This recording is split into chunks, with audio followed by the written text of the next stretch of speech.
On my previous visit to Rome, my first dinner was the fabulously memorable 7-course degustazione at Carter Oblio, Tony City Tastes episode 187. Watch it now if you missed it. This time, I decided to order from the à la carte to try out things which weren't on the tasting menu.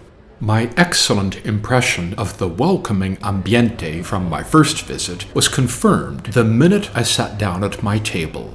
The first amuse-bouche appeared almost instantly, even before I had looked at the menu. A sorbet of citrus fruits and melon, with a generous dusting of powdered prosciutto on top. This gave me a shot of energy while I turned my attention to the menu. Before the bigger amuse-bouche selection arrived, the first wine was poured. A Bora Bianco, made from Friulano, called Thai on the label, and Riesling Italico grapes vinified separately, and a bit of Garganega, from Elisa Carpanese in the Colli Euganei near Padova.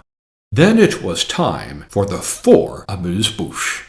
On the trademark tuning fork in the front, we had what was described as rice paper filled with kimchi, and a herb I forgot to notate on top. In the little ceramic jug next to it was a juice made of unripe tomatoes. My waitress carefully explained everything. She had a beautiful speaking voice, but her delivery was pianissimo and prestissimo. So I didn't get everything. Not here, not later on either. I apologize in advance for incomplete descriptions or omissions. Continuing with the amuse-bouche, in the back, in the middle, a basket made from fried rice flour with bacala and fennel fronds. On the right, something Neapolitan called montanara, made from pizza dough, with tomatoes, pork, and fried fresh basil. And on the left, a sweet green pepper with escarole cooked in wine must, with pine nuts, colatura di alici, fermented salted anchovies, and olives, with a pea shoot as decoration. All of them heavenly, and I'm sorry for any details my notes overlooked. My antipasto arrived, ombrina, or she-drum, cooked in pear and apple vinegars, along with frigitelli oil. Frigitelli are the short, sweet green peppers you can see slices of on top.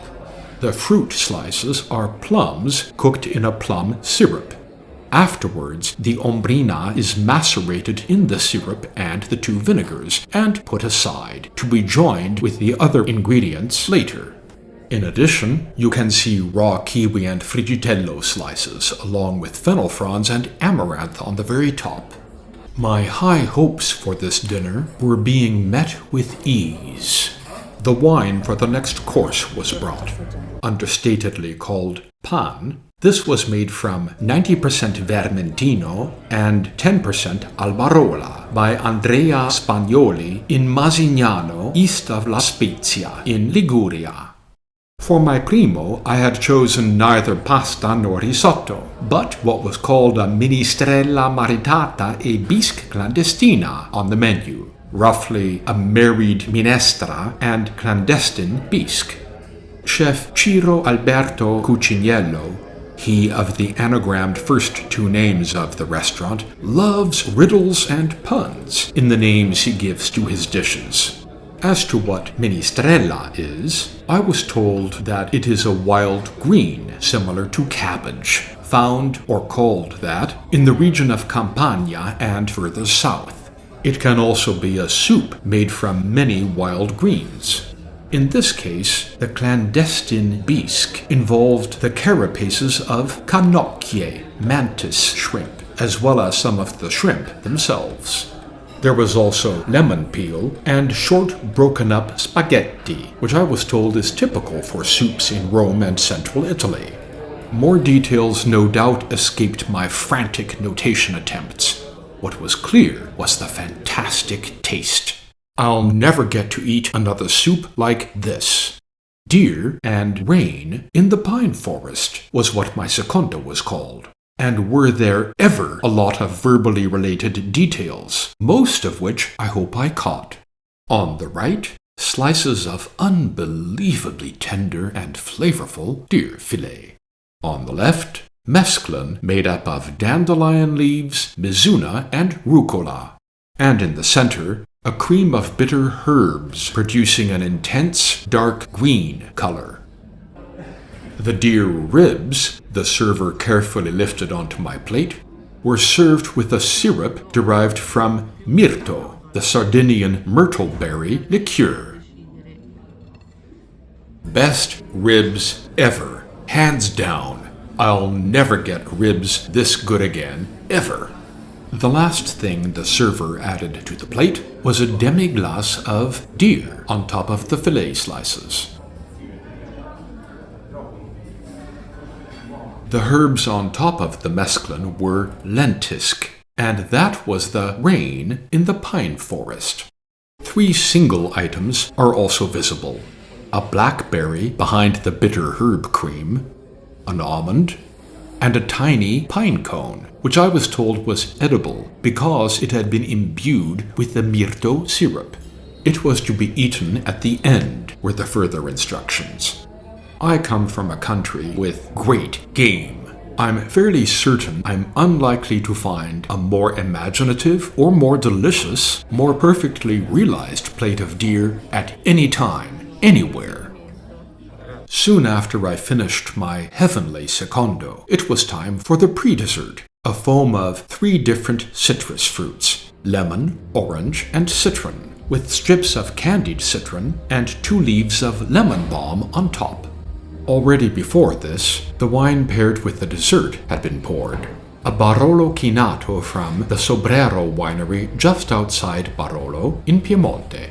This is a classic accompaniment to desserts made with dark chocolate, and that was what I had ordered.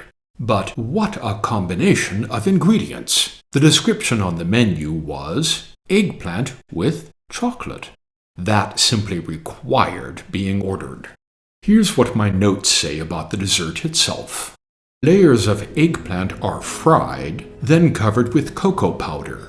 Then, these layers of eggplant are alternated with chocolate ganache. Around these layers is a dark chocolate crumble.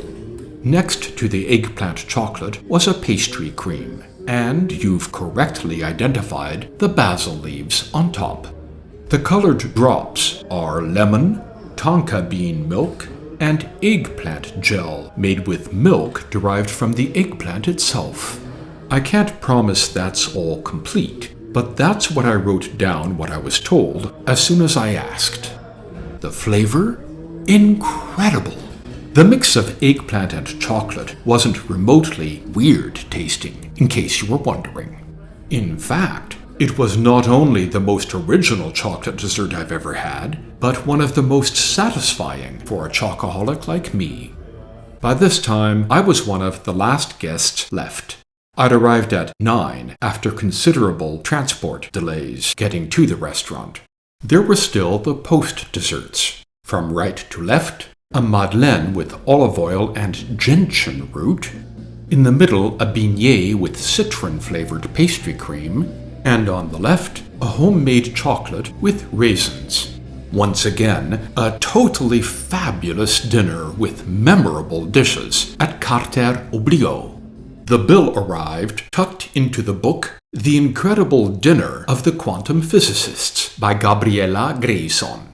Grayson is a physicist, author, actress, dramaturge, journalist, and television science program presenter. Somehow this highly unusual backdrop for the bill seemed fitting for Carter Oblio. I'll have to put the book on my wish list.